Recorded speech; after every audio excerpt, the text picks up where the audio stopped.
আমি জিতে চলেছি $10,000 টাকা। আমার টাকা ও, ও, আমি একটা নিলাম। ও, এ আমার কলা।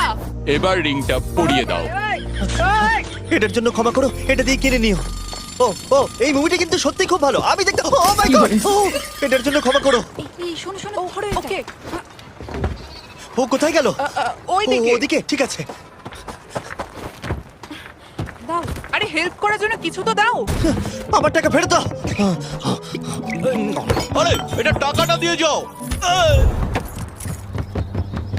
আরে এই, আমার টাকা দাও। দাঁড়াও, ধরো ওকে, ধরো ধরো। এবার কি করব? জিমি চলে এসো। তুমি শিওর? ওকে চলো চলো, ওকে ফলো করো। আরো জোরে চলো, আমার এই ব্রিফকেসটা ফেরত চাই। আরে সাবধানে। এই আমার টাকা ফেরত দাও। যাও নিয়ে নাও। এই তুমি কে? বেরিয়ে এসো। কে তুমি? কে কে কে তুমি? বেব, আমি তোমার সাথে একটু সময় কাটাতে চেয়েছিলাম। তুমি আমাকে বলতে পারতে, তাহলে আমরা ব্যাড গাইজ 2 দেখতে যেতাম। তুমি যেতে চাও? হ্যাঁ তাহলে চলো ডেটে যাই। হ্যাঁ এই দাঁড়াও, আমার টাকা এটা আর পাবে